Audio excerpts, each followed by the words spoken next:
Welcome to the Fitness Plus Technology Podcast for club owners, operators, and fitness professionals. Each week, host Bryan O'Rourke brings you an expert interview with a global influencer at the crossroads of fitness and technology.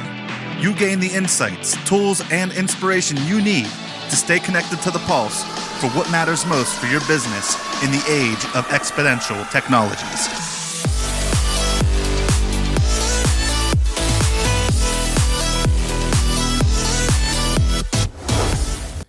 Hello, listeners. Bryan O'Rourke here. Welcome to the podcast. Again, we are going through an unprecedented time. It is now early April, and through this podcast, we're trying to continue to provide you content from leaders around the world that hopefully will be valuable as we navigate these global shutdown issues in health clubs and fitness and prepare for some type of return to a new normal here soon. And I hope that's sooner than later. And I hope you're doing well and feeling well and that you're safe and your families are okay. Somebody that came to mind when thinking about doing another one of these is a longtime friend and colleague, Blair McHaney. Many of you know Blair, I'm sure, for his time at Gold's Gym. He's been an operator for many, many decades in the state of Washington, which was particularly hard hit early on, and has been involved heavily in Medallia, customer journey, mapping design, and the Medallia systems through MXM, and has many clients around the world deploying their technology. So, I thought we'd have Blair on to talk to us about what he's doing in his operations and to share his views. I think this will be a very practical, hands-on way of thinking.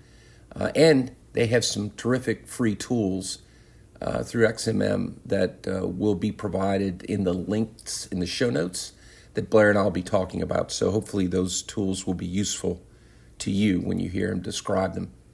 So without further ado, let's have Blair on. And by the way, if I can be of any assistance to you, it's bryankorourke at gmail.com or at bryankorourke on most social networks. Please don't hesitate to reach out if we can be of any help during this time or any time. So without, again, further ado, let's talk to Blair. Well, hello, listeners. As I mentioned in the intro, longtime friend, colleague, and esteemed health club industry expert, our friend Blair McHaney. How are you doing, man? Well, I'm on house arrest up here in Wenatchee, Washington, like I think most everybody right now. Yeah, clubs have been closed for, this is almost 2 weeks now. No revenue, no members coming in. Yeah. Yeah, it's really, wearing out an often used term, strange times, really strange times. I've been listening to some of your other podcasts and seeing the content you're putting out. And I know that both as a club operator and with your MXM and what you do with customer journey mapping and Medallia and all the great work you do, there's a lot going on. You want to talk about some of the things you're trying to do? One of the things you're figuring out and learning as you're going through this with our colleagues around the world? Yeah, and it's interesting, Bryan, kind of sitting at this nexus of being a club operator myself for almost 40 years, and then entering into the technology world and being a vendor for club operators everywhere. There's this moment when we had to, come to the realization, and we made the announcement that we're going to shut our clubs down before Governor Inslee required that. And, knowing that suddenly, the decision to reduce expenses is very easy. It's a hard decision, but some of the decisions you have to make feel hard, but it's the easiest hard decision. As a friend of mine, Scott Gillespie, said, easiest hard decision you can make. And one of the things was subscription fees, right? I mean, you want to get those expenses down as low as possible. That was the moment that I knew that in our other business, MXM, my colleagues that are club operators, CEOs that have clubs are going to be in the same position we are. And so we immediately adopted a policy that said if they shut down, then we stop their subscription fees. They shouldn't have to ask us, and we tried to get out ahead of that.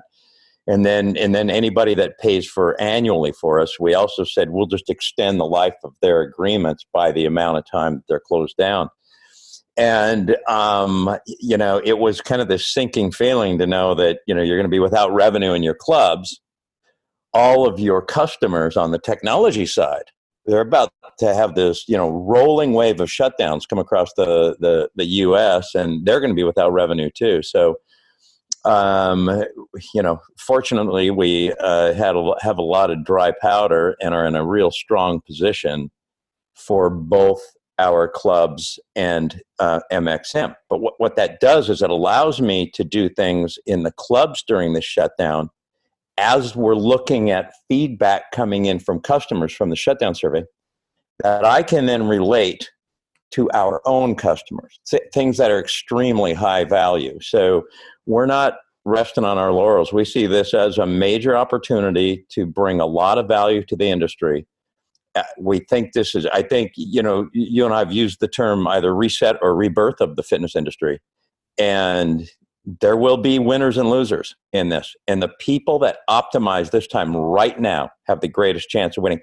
And I think one thing that you mentioned yesterday too, look, if you were not customer centric going into the shutdown, if you were not employee centric going into the shutdown, this is not going to be an easy out. There just won't be an easy way out.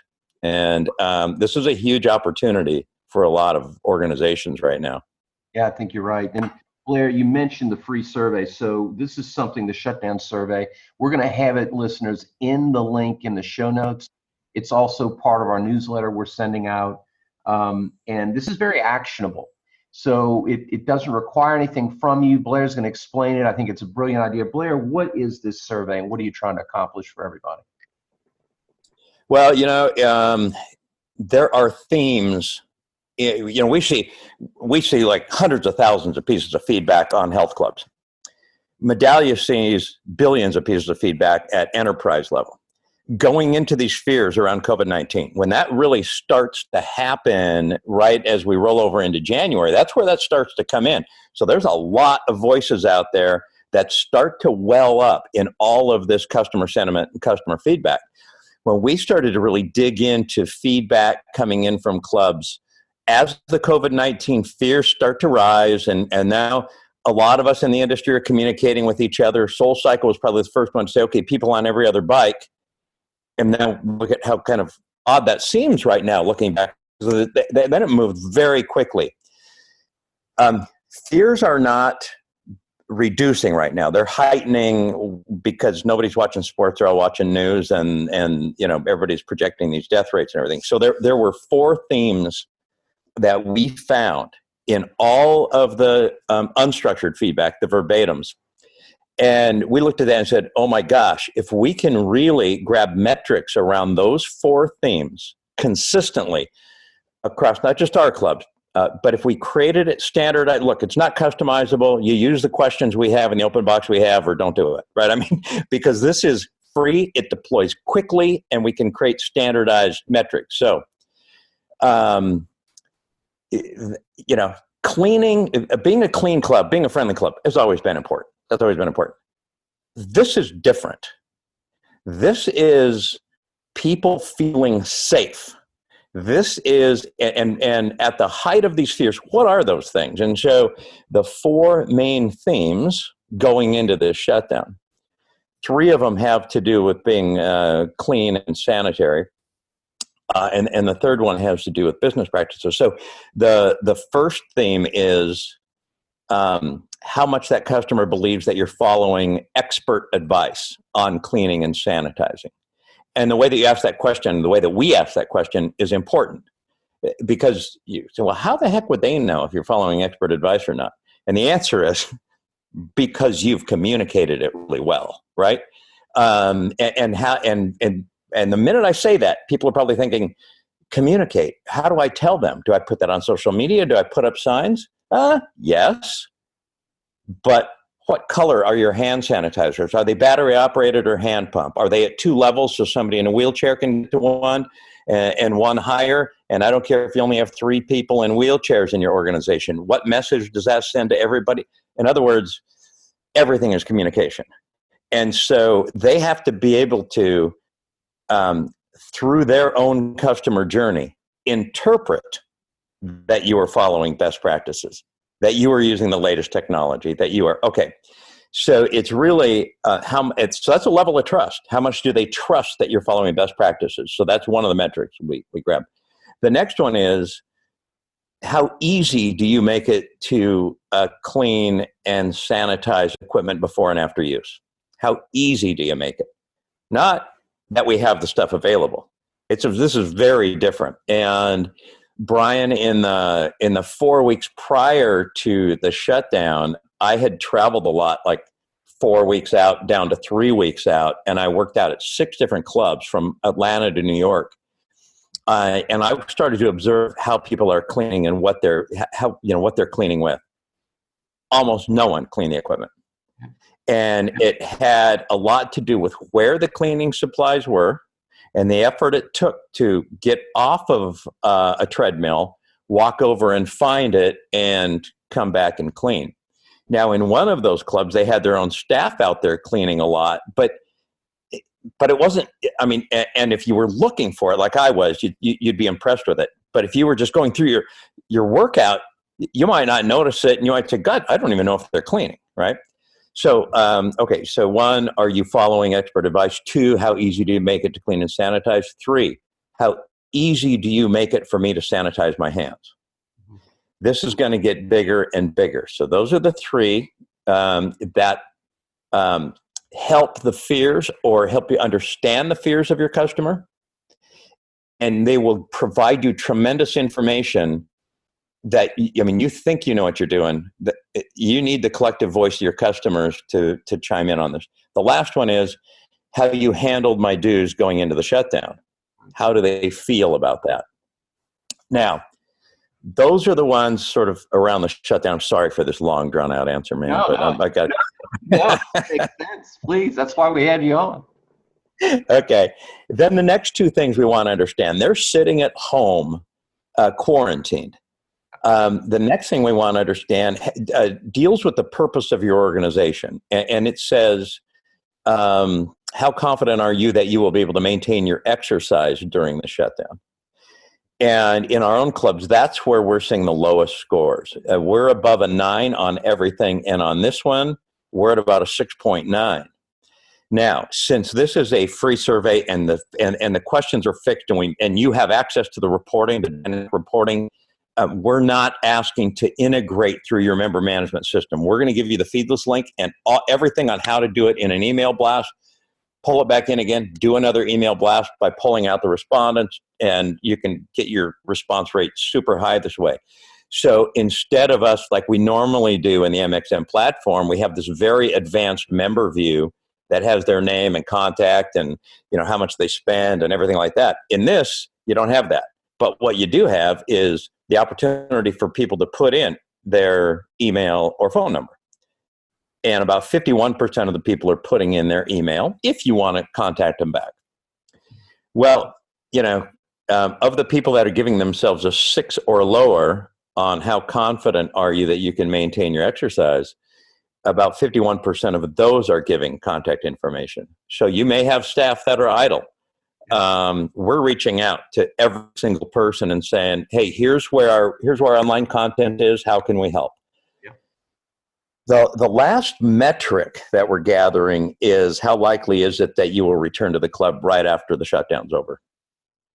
And then that's followed up with an open box that says, thinking about the shutdown being over, what is most important to you when coming back in the club? And that's where people are, writing a lot. And that's where we have our text analytics running on the back, focusing on the themes. And I'll tell you, we have we were really good going into this, Bryan. That is one thing that we've emphasized. We are the cleanest, friendliest clubs you'll ever join. Sure.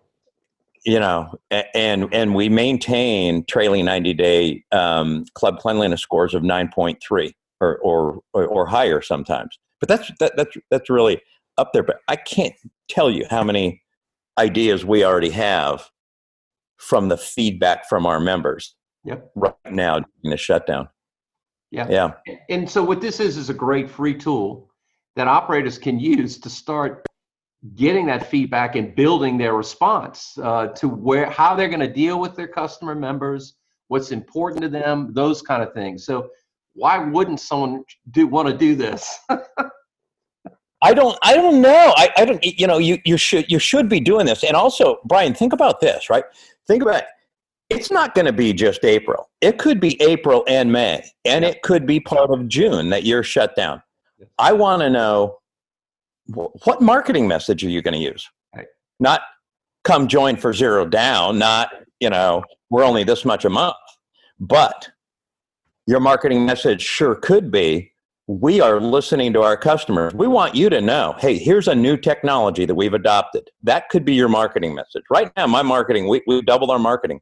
And right now, I'm on radio and TV saying, your expectations will never be the same. Neither will ours. We're up on our game. We're listening to our customers. Here's what we're doing. You have, by just, it gives you an opportunity on social media to go back out and say, hey, we got this many responses from you. We need you to know that here's what we're doing to up our game. You could turn that into, you could record new radio if you use radio, TV spots, whatever you're using. What a powerful way to now start to communicate with your marketplace that you actually, care, that you're listening to them and you actually care. Yeah, and you know what the hell they really think is important versus what you think is important. That's a big difference sometimes, right? That's right. That's right. And we have a lot of people that are responding right now, saying, well, I'm in the high risk age group, so I won't come back in. Well, let me reframe that. Not this next thing, not a lot. A few of these that say I'm in the high risk age group, I'm not going to come back in until there's a vaccine. So vaccine, I think, has shown up 3 times so far in about 300 pieces of feedback. Here's what I know from almost 20 years of focusing on operational customer experience management systems. That one voice represents many. Yes. And sometimes people don't know how to voice it. I can remember years ago a piece of feedback that came in that said, hey, you should put a bench right by the walking into the women's shower so there's a place to put bags or something like, or something to that effect. And I said, go ahead and get a bench and put it there. Put a bench there. You had so many comments coming in. Thank you so much for that bench. One voice that said that. And so you really have to understand the, operational member experience management is such a powerful, actionable thing that you can be doing. Hey, look, do market research way up here at the top of the company. Peace, that's okay. But if you want to run your clubs in a member-centric way, this is exactly the kind of data you got to have. Yeah, it's actionable, it's doable, and it's based on the customer.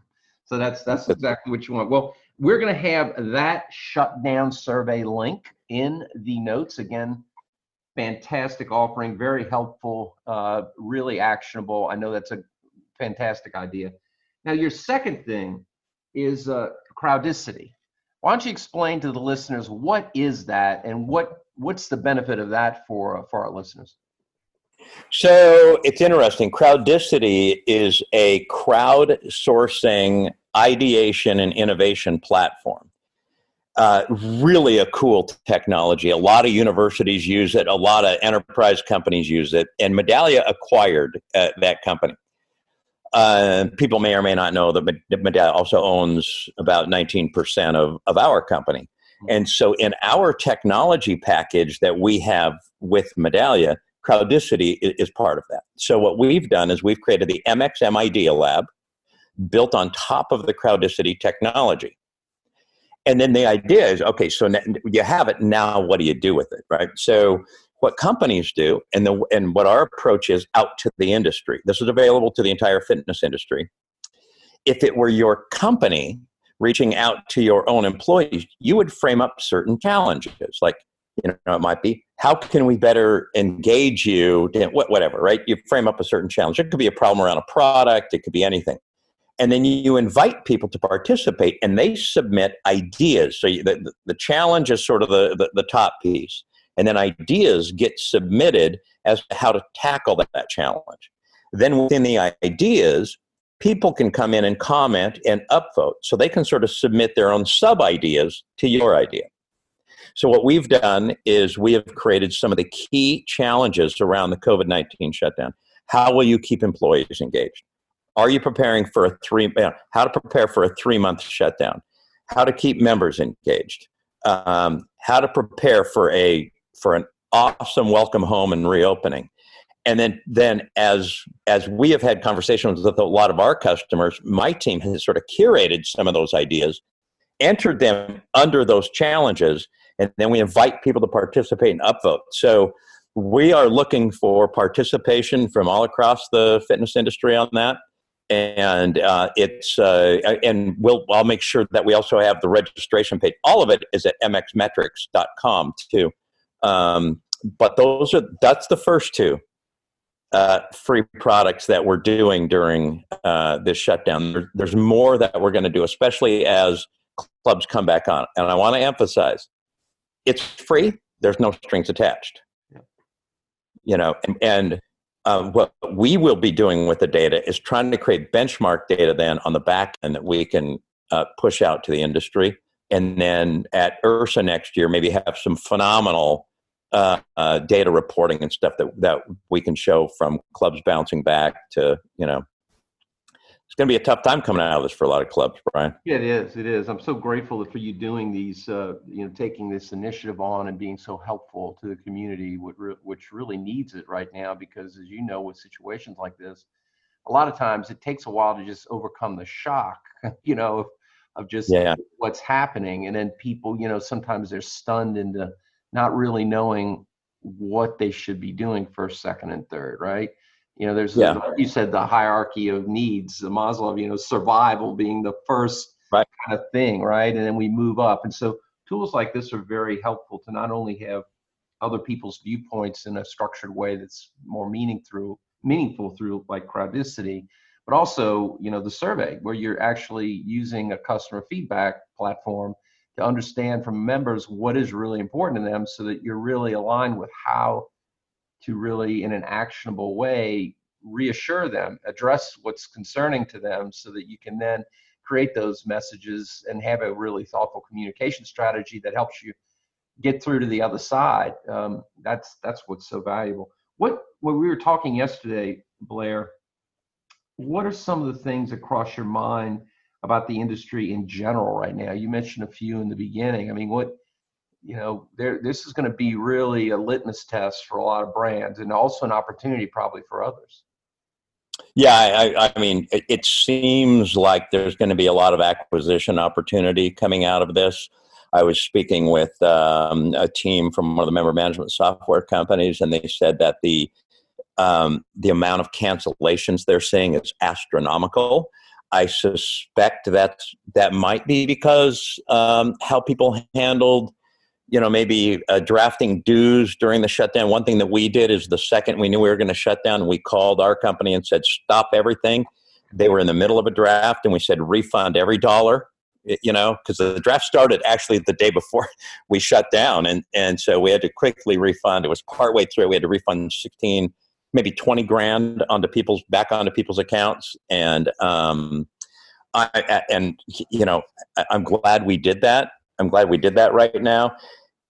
We didn't want to have a bunch of cancels. If we just froze your money and froze your account, then we didn't ask you to take any action during this. Right. So that's going to be a huge pool of people that are sitting on the bench looking for some place to join. Right. And they're going to look for a place they trust at that level, right? Especially so, more so probably, Brian, I'm going to guess like for 40 and up, maybe more so. And I think there's a lot of clubs that were going into this that are, weren't member centric, maybe didn't pay as much attention to preventative maintenance, preventative cleaning, preventative sanitizing as core competencies. And I absolutely believe for our industry those must become core competencies now if you're going to thrive. And by that, I mean, you should be so good at it that other businesses outside of fitness want to learn from you. Right? That's sort of my vision of what a core competency is, right? And that's going to be table stakes now. And then I've heard two opinions on, oh my gosh, this is going to be like January and August. And I don't know about that, man. I think this is going to be maybe, I don't know, Brian, maybe that's true for 18 to 25, but I don't see that. I was by myself in our gym yesterday and the phone rang, and for some reason our answering thing wasn't picking it up fast enough, and I answered it, and I had a member say, hey, I want to put my membership on hold. And I said, you don't even have to do that. We already did that for you, and we're not going to charge anything until the club comes back on. And she says, well, I still may want to have it on hold after that. I've started to hike a lot, and I'm not sure I'll be back in the warm rooms, right? This was a young voice. Yeah. And I thought, that could be, I need to pay attention to that one voice and see what's happening out there, and use that as, an early indicator, and be prepared for that. Look, if it is January and August, wonderful for all of us. Absolutely. But you better be preparing for a 3-month shutdown and a slow ramp up. That's right. And depending on the type of operation you have, because of course there are many different business models out there. So, if you look at programming, for example, I think we spoke about this, group fitness. If you're executing group fitness, you have to rethink the size of the class. What are the things you're going to do about that? We talked about, screening members using, is that going to be a new kind of litmus test where, members come in and you're using a technology to check people's temperatures? What are the implications of that? There are all these little things that will probably make, to your point, a ginormous difference to certain people. That'll be, do I go to a group fitness class or don't I? Do I even show up at the gym or don't I? And some people probably saying, hey, I want to go. And until they come and experience what you're doing, you're either going to reassure them or you're going to scare the living hell out of them, right? That's right. That's exactly right, Brian. And then that gets back to, what are you doing during the shutdown to communicate with people, right? And then if I'm saying we're doing this, and then they come in and they actually see through the interpretive dance of your staff and your plant and equipment that you are actually doing that, and that communicates back to them. And then I want to press on this group fitness thing for a little bit. I want to think this out to maybe a little bit of a conclusion, and think about the business model here. So let's say your group fitness room, tightly packed, for a body pump class, has 40 people. And now you start to think, well, because of the fears, I'm going to have it be 24 people. And and people will say, I feel safer in a 24-person class. But now, there are 16 people that can't get into that class. Right. So now that opens up demand that needs to go someplace else. Correct. Right? Now, so now if my group fitness classes are going to have, say, 30% less people, my yoga classes are going to have 30% less people, maybe I shouldn't have 50 bikes in my cycle in my studio, at least when we open. Maybe I should move that down to 25. So then let's say you just put that into your operation. And then let's say it was the January and August scenario. There's going to be a lot of people pissed, right? And say, wait a minute, I used to be able to get into this class. Now, if it's a slow roll back up, like we both think it's going to be, then that might work very well in your favor. Right. But the conclusion of that sort of seems to be higher prices to me. Yeah. It seems like, hey, we're going to cap our membership at this, so that our classes are this size, and that there's X square feet per member during our peak hours. And, instead of that you're safe and we're feeling good about it than just doing what's best to fill our coffers with more people. That's right. Because, my partner, business partner, Brent, he's an economist, and he's taught me a lot about utility theory. Right. And, But then you start to, like, how do I get the most value for my dollar? Right. And so where is value going to be for the member? And value is, and especially for the older members. And so if you do a lot of third-party revenue, you better be focused on this, right? Value is going to be in safety. Correct. Right. That's, and now what I don't know is how will that imprint our society at every level, and how long will it imprint it for? I don't know. But if you want to bounce back, you better, it's imprinting everybody on this bounce back. Yes. Yeah. And the idea that, which is commonly thought of, I'm not an epidemiologist or an expert, but I read a lot of stuff, and the common thinking, at least in many quarters, is that we're going to probably go through a wave of reinstatement of some normalcy, and then probably it's going to rear its head in spots again. So even more, if you're playing long ball from your perspective, even more important, you're being very strategic about how you're not only, how you're both listening to your members, but assuming that you're right, and I agree with you, that trust and safety is going to be at a premium. Know that you may see something that indicates that maybe that's not that important as you thought it was after 3 months, but then it turns around and rears its head again. That's a great point. That is a great point. I mean, you better just, keep it going. Sorry, right. That's yes. Right.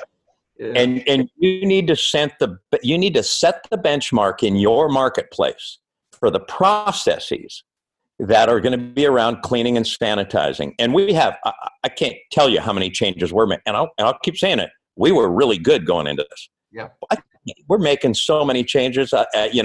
One, a really good friend of mine who's an epidemiologist here and gives me information every morning of what's happening. I've been communicating with him, and I asked him, hey, we're going to be changing a bunch of process. Would you be willing to inspect it and give me your input? And he said, not only that, but I also have my own ideas around that. And I said, awesome. And so now, whether he would let me use his name or not, I will be able to go out and say, look, we made sure that our processes are inspected by a leading epidemiologist. And here's what he had to say about it. And we took his advice and we implemented this. Yes. What are you going to communicate and market to your customers and to the marketplace between now and the time you reopen? You need this feedback. You can tell I'm a little hyped about this. I've only had a cup and a half of coffee, Bryan. This room, I got to go back to like 08, 09. I get recruited by Medallia. I'm at Medallia. I'm on the executive team at Medallia.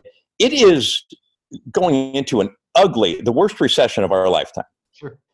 Medallia is a small company at the time, maybe 75, 80 of us. They're just ramping up their sales team in the face of one of the worst financial crises in their lifetime. And you have these enterprises that are experiencing an existential threat. I mean, without a bailout, these companies are going to die. And some of them actually did die. Yeah. Those companies and others in retail, Medallia sold right into them during that because there were these companies saying, I have to really understand I can't behave this way anymore. There's one of my favorite quotes is you can't talk your way out of what you behaved your way into. That's right. And I mean, you have to behave your way out of this. You can't market your way out. That's what I mean. And in our world, marketing is how you try to talk your way out of what you behaved your way into. That doesn't work. So it does not work anymore. And so these companies that said quickly, I need operational, not the market research. Certainly they're using market research. Absolutely. But we have to embed the ground level operational so that we can be responding quickly in what we're fixing, what the customer journey is, those companies are the ones that won over the next decade as that tide lifted everybody. Yep. And in a crisis, the starkness becomes more clear between the really good companies and the mediocre. Yeah. And it's going to become crystal clear coming out of this. Oh yeah, no doubt. And this is just moving a lot faster. This is why I feel this extremely heightened sense of urgency to be screaming at the industry saying, once in a lifetime opportunity. Get this feedback now so you're winning when you come out of this market rebirth or reset. Yeah.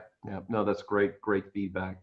Great feedback. Any other final words of wisdom, my friend, for the audience, listeners? I know you've been an entrepreneur for many years in the business, and we talked about all the things and these great tools that you're offering for free that are super helpful. But what other candid thoughts or advice would you have for any listener facing the challenge right now that they're facing? Yeah, this to me is in three phases. And the first one, like we were mentioning, the bottom of Maslow's pyramid is just survive. And so that is, I've been through two now, and I'm in a much better spot with this one than I was the first one. I know what it feels like to wake up at 3 a.m., literally 7 days a week for 3 years, fearing things like, how do you make payroll? How do I negotiate with this bank? I've got to get this SBA loan. I know what that feels like. Yep.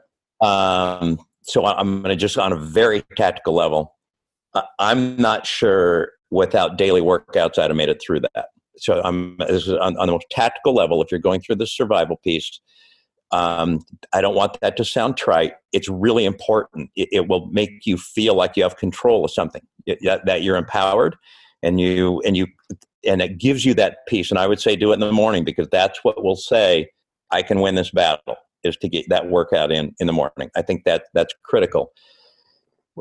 Don't be afraid to make, especially, this is different than the last financial crisis. Be aggressive in telling your banks, landlords, leasing companies what you need. If you don't get it, you might want to just move your money to another account. First piece is survive. Once you have that, the next piece, you better start to optimize. Now, look up, get creative, use this customer feedback, go attack. And this is an opportunity, not just plant and equipment projects and that, although piece, you got to be doing those if you can get people in your building, and it's okay to do that. Sure. But focus on process, policy, the messaging, the free messaging out on social media that talks about, especially around cleaning, sanitizing, and best practices. Then be prepared. Figure out your acceleration plan out of it. Those are the three stages. We're helping a lot of our customers right now. And, I think my passion for this just comes from, I've lived it and I'm living it right now. And I'm excited about the opportunity, of what's going to be available out there as far as customers, and the messaging that you could do now for this reset, and me actually living it with you. Right. So that would be it. It's just, stay tough and start to optimize this downtime. Yeah. Stockdale paradox, right? Yep. Confront the brutal facts, but never lose hope. That's perfect. Yeah. Well, Blair, thank you for making time, and thanks for sharing these wonderful resources with our audience. We'll have all of that in the show notes.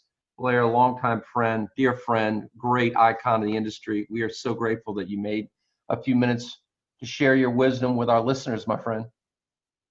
Bryan, thank you so much. Can't wait for football season to start. Go Seahawks, go Saints. I hope we get to start. Me too. All right, my friend. Take care of yourself. Thanks, Bryan. Hello, listeners. This is Bryan O'Rourke, and thanks so much for listening to the Fitness Plus Technology Podcast. The podcast is made possible by the Fitness Industry Technology Council, a consortium of global brands working together to enhance the adoption of technologies in the fitness space. Our company, Medallia Ventures, which is invested in Vertimax, Montezuma, Gold's Gym, Houston, Texas, and Fitness 24/7 Thailand, also underwrites the podcast, along with our service companies, Integris Advisors, Moon Mission Media, and others. Please feel free to share this podcast with your colleagues. And if I can be of any assistance to you, don't hesitate to reach out, bryankorourke@gmail.com, or find me on any of the major social networks. Have a great day, and thanks for listening.